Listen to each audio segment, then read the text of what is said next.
Assalamualaikum warahmatullahi wabarakatuh. Selamat pagi dan salam sejahtera bagi anak-anak Bapak sekalian. Nah, untuk anak-anak Bapak, selalu giat dan jangan patah semangat untuk meraih cita-cita dan terus belajar. Dan juga jaga kesehatan dan ikuti protokol kesehatan untuk selalu berada di rumah.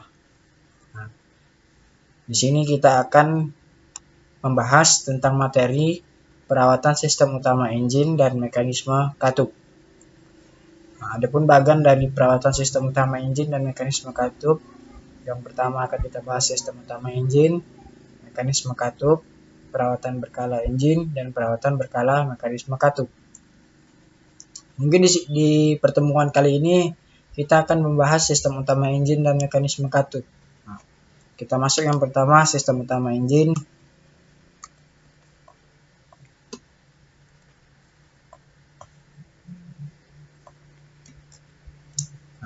Ini sistem utama engine ataupun mesin, di mana mesin dan diesel mengkonversi bahan bakar menjadi sebuah tenaga.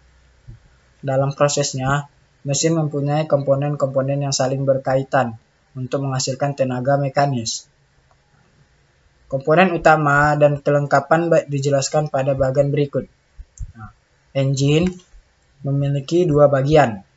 Yang pertama bagian utama, dan kedua bagian kelengkapan. Bagian utama itu memiliki dua bagian, ada bagian gerak dan ada bagian yang tidak bergerak.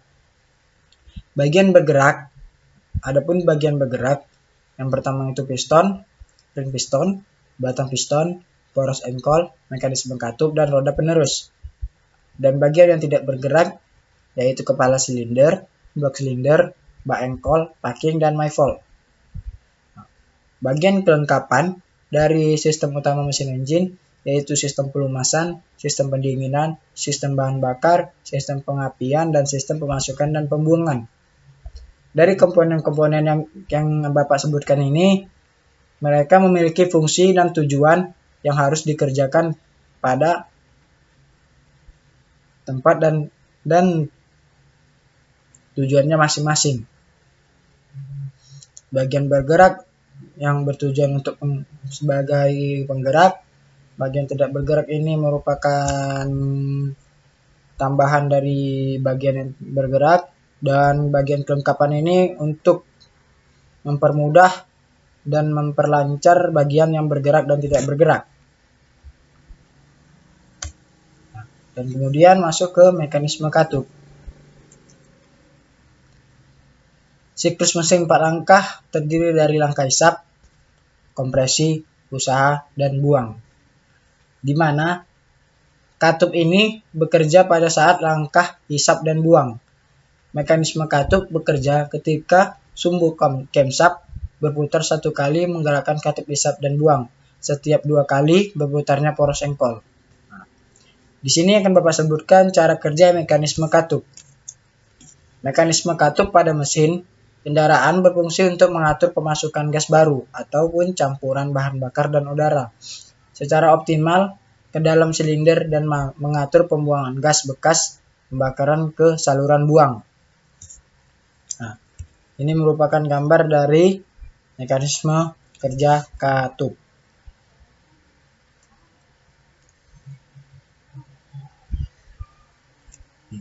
Masuk yang kedua, tipe mekanisme katup. Nah, di sini Bapak sebutkan tipe mekanisme katup yaitu ada 6. Yang pertama itu katup di samping atau side valve atau SV.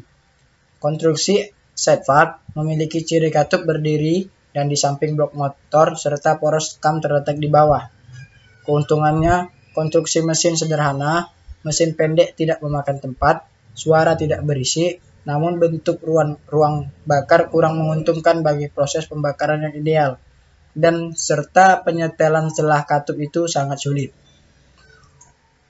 Kemudian yang B, katup di kepala silinder, overhead valve atau OHV, di mana katupnya menggantung di kepala silinder, poros kam terletak di bawah.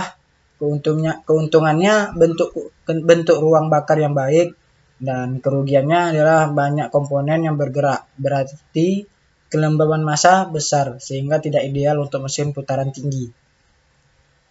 Yang ketiga yaitu satu poros kam di kepala atau single overhead camshaft atau SOHC. Pada konstruksi single overhead camshaft, poros kam berada di kepala silinder dan langsung menggerakkan tuas katup atau tuas ayun. Di mana keuntungan dari single overhead camshaft ini sedikit komponen yang bergerak, berarti kelembaban massanya itu kecil, sehingga baik untuk putaran tinggi. Dan kerugiannya adalah konstruksi motor menjadi tinggi karena ada mekanisme tuas ayun. Dan kemudian dua poros kam di kepala, double overhead camshaft, di mana konstruksi double overhead camshaft ini memiliki dua kam di kepala silinder. Kam langsung menggerakkan mangkok penumbuk, yang keuntungannya bentuk ruang bakar baik dan susunan katup bentuk V menguntungkan bagi performa mesin.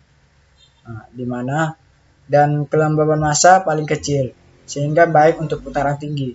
Dan kerugiannya konstruksi mesin mahal, mesin lebih berat dan penyetelan celah katup lebih sulit. Kemudian teknologi VTEC ataupun Variable Valve Timing and Live Electronic Control. Mulanya dirancang untuk mesin DOHC double overhead camshaft, di mana Variable Valve Timing dan Live Electronic Control berperan sebagai switch antara mode menghemat bahan bakar dan mode high performa. Hal ini dilakukan oleh valve timing yang bergerak pada kecepatan rendah dan profil kam yang kecil pada RPM mesin rendah untuk menekan konsumsi bahan bakar. Di sisi lain, ketika mesin membutuhkan power lebih, variable valve timing and live electronic ini mempercepat valve timing dan beralih ke profil kam yang lebih besar, yang memungkinkan untuk membuka tutup katup lebih lama. Yang kemudian yang terakhir VVTI, Variable Valve Timing with Intelligence. Di mana VVTI mempunyai cara kerja yang cukup sederhana untuk menghitung waktu buka tutup katup yang optimal. ECU atau Electronic Control Unit akan menyesuaikan dengan kecepatan mesin, volume udara masuk, posisi throttle atau akselerasi, dan temperatur air. Kemudian yang terakhir ini yang ketiga valve timing. Valve timing adalah waktu saat membuka dan menutup intake dan exhaust valve.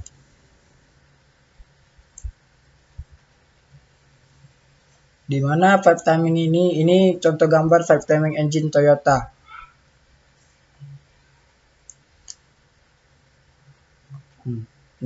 Waktu pembukaan dan menutup intake exhaust pada mesin Toyota. Mungkin sampai di sini saja yang Bapak jelaskan. Jika ada perkataan dan penjelasan Bapak yang kurang baik, Bapak mohon maaf. Dan jika ada yang ingin bertanya, tinggalkan di kolom komentar. Wabillahi taufiq wa hidayah. Wassalamualaikum warahmatullahi wabarakatuh.